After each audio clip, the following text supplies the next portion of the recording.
Este es el noveno y último video correspondiente al tema flexión pura en hormigón pretensado. El mismo complementa pero no sustituye la lectura del fascículo de teoría. Veremos a continuación la resistencia a rotura de secciones pretensadas.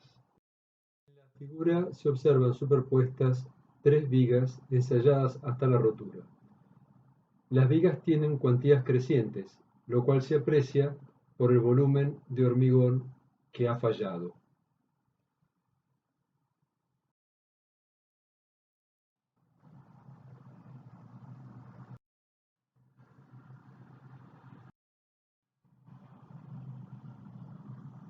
En diapositivas anteriores se analizó el comportamiento de secciones con diferentes grados de pretensado. Estas secciones eran en teoría gemelas, es decir, tenían la misma geometría de hormigón y la misma calidad y cantidad de armaduras. Lo que mostraron los gráficos es que la carga de rotura, es decir, el momento de rotura de estas vigas, era independiente del grado de pretensado. En esta diapositiva pueden observarse las hipótesis que hace el SIGSOC 20105 para el análisis de secciones pretensadas. Como puede apreciarse, se mantiene la deformación de rotura en compresión del hormigón en el 3 por 1000, se mantiene el uso del diagrama equivalente de tensiones en el hormigón con 0,85 de F'C como tensión de rotura y una profundidad A del bloque de tensiones. Esa profundidad A está relacionada con la profundidad C del bloque de deformaciones por el coeficiente beta 1, y el coeficiente beta 1 tiene las mismas expresiones que las que se vieron al analizar secciones no pretensadas. El problema es cuánto vale la deformación en el acero. Si se observan diagramas tensiones deformaciones de aceros de pretensado, se advierte que los mismos no presentan un diagrama elastoplástico perfecto, sino que aparece una zona curva después de la zona perfectamente elástica, seguida de un crecimiento en las tensiones, es decir, no se advierte una clara fluencia de las armaduras. Esto hace que una de las hipótesis que se emplearon al estudiar secciones no pretensadas, que es el comportamiento elastoplástico perfecto, no sea aquí de aplicación. Aquí se ve con un poco más de detalle un diagrama correspondiente a este tipo de aceros. Puede apreciarse que hasta un cierto punto vale la ley de Hooke y luego aparece una zona difícil de expresar matemáticamente. El problema podría solucionarse por iteración, es decir, uno podría ir planteando deformaciones en el acero, sacar las tensiones del diagrama real, tensión-deformación del acero, verificar el equilibrio de la sección y así siguiendo. Es laborioso, pero no imposible. El reglamento, en forma simplificada, propone una ecuación para estimar la tensión de la armadura tesa a los efectos de calcular la resistencia nominal. La expresión es la que se aprecia en la parte superior de la diapositiva y el significado de cada uno de los términos está detallado más abajo. Esto es válido solo si el acero es adherente, es decir, si es pretensado, en cuyo caso la adherencia se logra directamente, o pretensado posttesado, en el cual las vainas han sido inyectadas. En pretensado con adherencia, la rotura se produce con muchas fisuras de poca abertura, es decir, algo similar a lo que ya vimos en hormigón no pretensado, y además la abertura de las fisuras, debido a la adherencia, produce fuertes incrementos en la tensión del acero. En cambio, cuando se trabaja sin adherencia, hay tendencia a que se produzca una única fisura de gran abertura, y la abertura de esa fisura en realidad lo que hace es estirar una longitud de acero muy grande, porque la longitud de aplicación para esa deformación va de extremo a extremo de la viga, de anclaje a anclaje de la viga. Es decir, que el incremento de tensión que produce la abertura de la fisura es relativamente pequeño. Y eso modifica el comportamiento de la viga y modifica también la carga de rotura o el momento de rotura de la misma.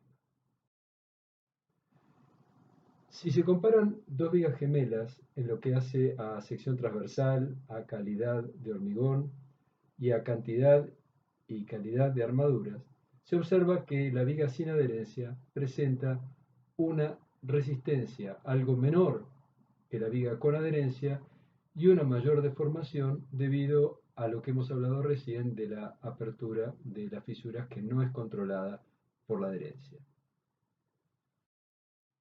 Para los casos de elementos sin adherencia, el cálculo de la tensión en el momento de la rotura es bastante más complejo que en el caso de elementos con adherencia. Y el reglamento vuelve a salir en ayuda del proyectista dando expresiones para la estimación de dichas tensiones. Esas expresiones varían de acuerdo a la esbeltez de la pieza. Si la relación luz-altura es menor que 35, vale una expresión, y si no, vale otra.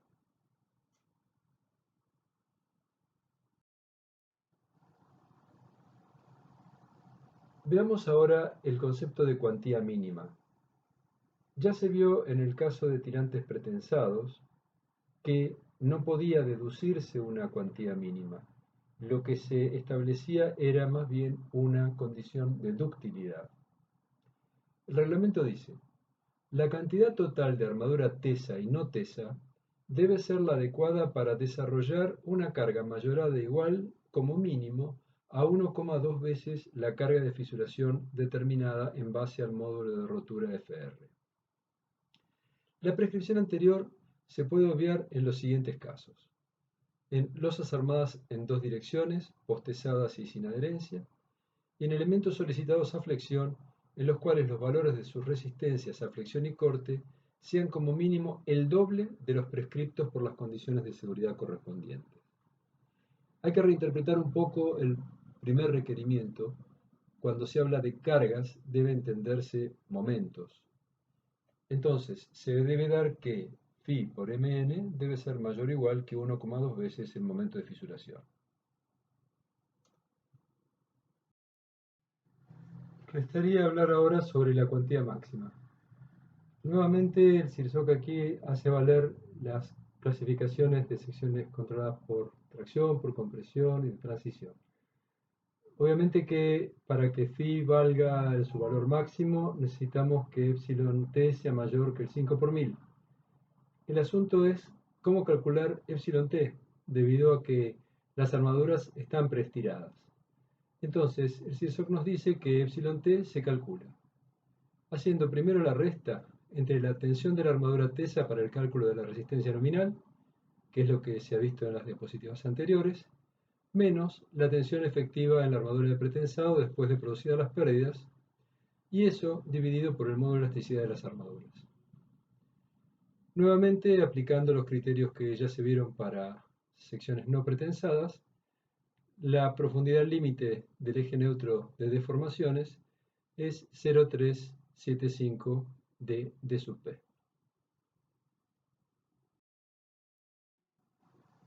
Hay un requerimiento en el cálculo de armaduras adherentes mínimas. Es decir, el CIRSOC permite el empleo de armaduras no adherentes, pero exige que haya una cantidad mínima de armaduras adherentes. Esa cantidad mínima es el 4 por 1000 de un área A, siendo el área A el área parcial de la sección transversal comprendida entre el eje baricéntrico de la sección total y el borde más traccionado. Nos referiremos ahora al cálculo práctico de P y E. Para simplificar los razonamientos, de aquí en adelante se hará referencia siempre a la sección media de una viga simplemente apoyada. Se empleará la siguiente nomenclatura. Denominaremos fibra 1 a la fibra inferior de la sección y fibra 2 a la fibra superior de la sección. Veremos ahora las verificaciones tensionales a realizar en el momento del tesado, T igual a 0.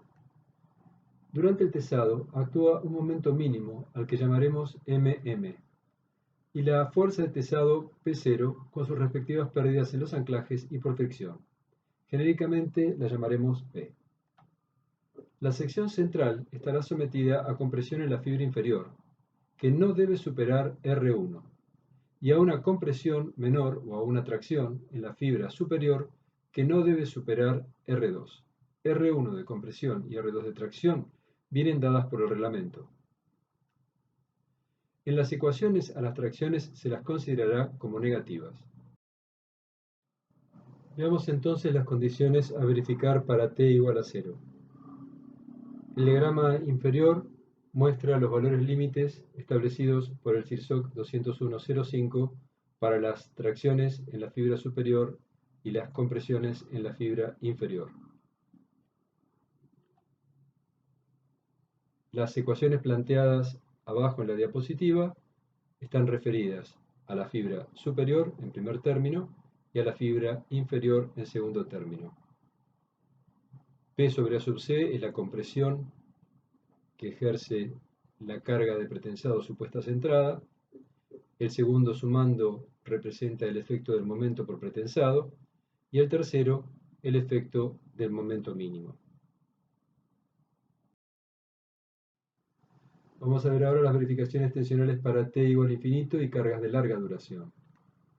A tiempo infinito se tendrá otro momento mínimo distinto al anterior, debido por ejemplo solo a las cargas permanentes, al que llamaremos también mm, y la fuerza de tesado P infinito, genéricamente se la llamará P. La sección central estará sometida a compresión en la fibra inferior, que no debe superar R1, y a una compresión menor o a una tracción en la fibra superior, que no debe superar R2. R1 de compresión y R2 de tracción vienen dadas nuevamente por el reglamento. En las ecuaciones, a las tracciones se las considerará como negativas. Vemos entonces aquí la condición que impone el CIRSOC 201.05 para T infinito y cargas de larga duración. Como vemos, hay un límite de tracción en la zona superior que varía de acuerdo a que el hormigón sea U o T. Y vemos también que el valor de R1 es menor que el visto para T igual a 0. Las ecuaciones a aplicar son las mismas vistas anteriormente, solo que han variado los límites. La tercera verificación de tensiones se hace para t igual a infinito y carga total.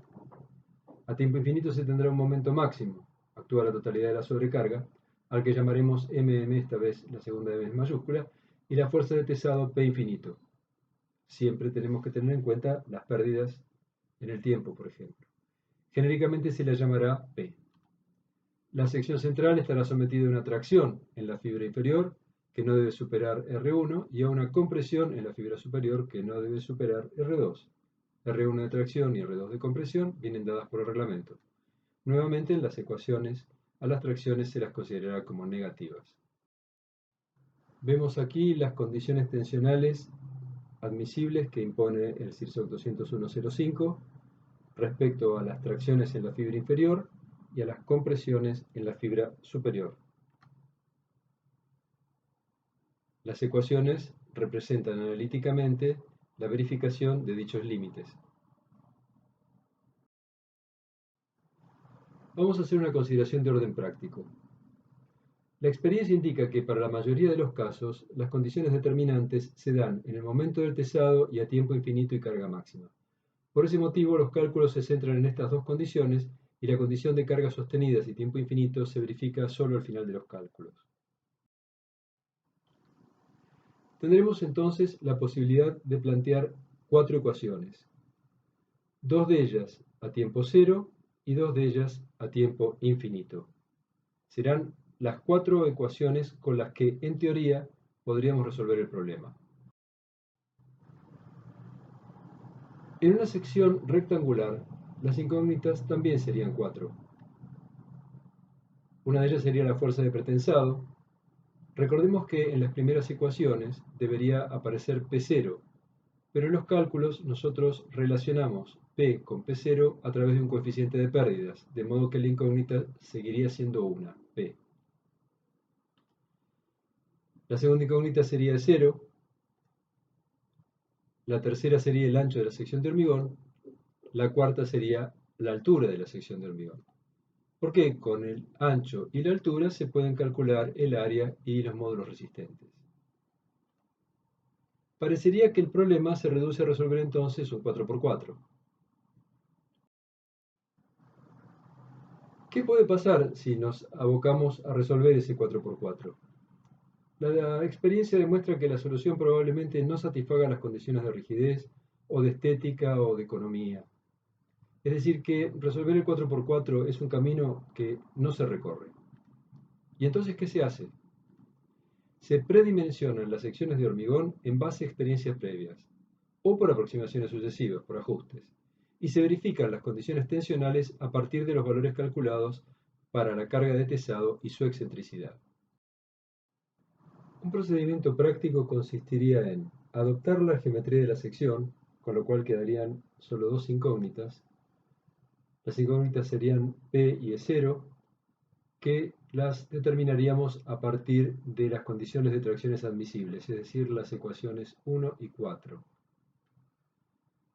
El paso siguiente sería verificar si el cable cuenta con un recubrimiento adecuado. Si el recubrimiento es adecuado, se verificarían las compresiones admisibles con las ecuaciones 2 y 4. En este caso, la sección será sobrante o crítica, de acuerdo a lo que veremos enseguida. Si el recubrimiento es inadecuado, la sección se denomina faltante y su cálculo se verá enseguida.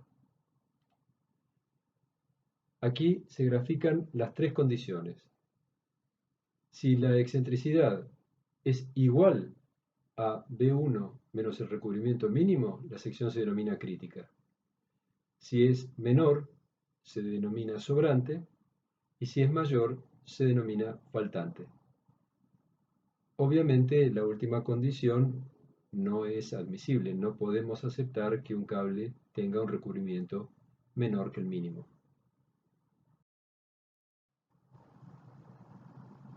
Si la sección fuera faltante, es decir, si el recubrimiento calculado en las condiciones anteriores resultara insuficiente, lo que hay que hacer es fijar la posición del cable en la mayor excentricidad posible, es decir, tan abajo como sea posible, pero verificando el recubrimiento mínimo. Ahora, claro, E0 no es una incógnita. La única incógnita que queda es P, y por lo tanto calcularemos P a partir de la condición de tracción en la fibra inferior. Y verificaríamos las otras tres tensiones. Estas son las ecuaciones que aplican para secciones sobrantes y críticas. Pueden verlas con más detalle en el fascículo. Y estas son las ecuaciones que aplican en secciones faltantes.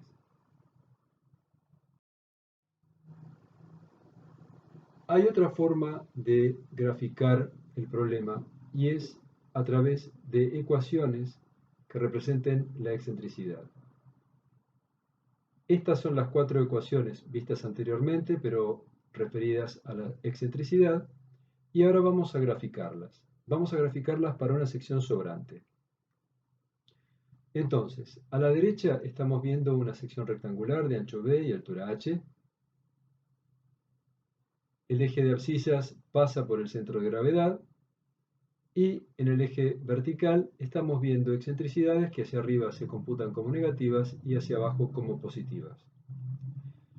Las cuatro rectas correspondientes a las ecuaciones 1 a 4 están graficadas en distintos colores y se observa un área rayada. Ese área rayada corresponde a pares de fuerzas de tesado y excentricidades que verifican las cuatro tensiones. Es decir, se trata de una sección sobrante. Es una sección para la cual la excentricidad cae bien dentro de la sección. Eso lo vemos porque también está graficada en línea de puntos la condición constructiva, es decir, el recubrimiento mínimo. Es importante notar que en el eje de abscisas no está representada P, sino 1 sobre P. Es decir, las cargas menores se sitúan a la derecha, hacia la derecha. Para el caso de una sección faltante. Y en este caso lo que ocurrirá es que el área rayada se ve cortada por la condición constructiva. Es decir, que la carga mínima no se obtendría en la intersección, en este caso, de las rectas correspondientes a R1 y R2, sino que está truncada por la condición constructiva. El hecho de que una sección sea faltante no va en desmedro de esa sección. De hecho, la mayor parte de los puentes carreteros son secciones faltantes.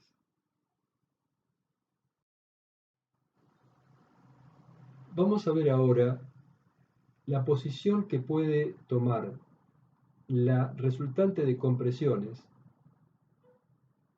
de acuerdo al momento exterior, a la magnitud del momento exterior. Si bien el cable tiene una posición física única, la resultante de compresiones se mueve de acuerdo a la magnitud del momento exterior. Estamos viendo, por ejemplo, lo que ocurre cuando el momento exterior es el momento mínimo. Y entonces la excentricidad de esa resultante de compresiones es E0 menos M mínimo sobre P. Si en cambio actúa el momento máximo, la excentricidad vemos que es E0 menos M máximo sobre P y sitúa a la posición de la resultante muchísimo más arriba. Ese recorrido de posiciones que puede tener la resultante de compresiones se denomina núcleo de presiones y su extensión está dada por la ecuación que ven ustedes en la diapositiva. Recapitulando, se repasaron las hipótesis hechas por el CIRSOC 201.05 para el análisis de secciones pretensadas, observándose que coincidían con las vistas para secciones no pretensadas. Se mostraron expresiones reglamentarias para la estimación de las tensiones de las armaduras activas en el momento de la rotura, diferenciándose los casos con y sin adherencia. Se presentaron las consideraciones correspondientes a no fragilidad y cuantía máxima. Se introdujo el concepto de sección faltante, sobrante y crítica. Se presentaron las expresiones usuales para el cálculo práctico de las fuerzas de pretensado y sus excentricidades.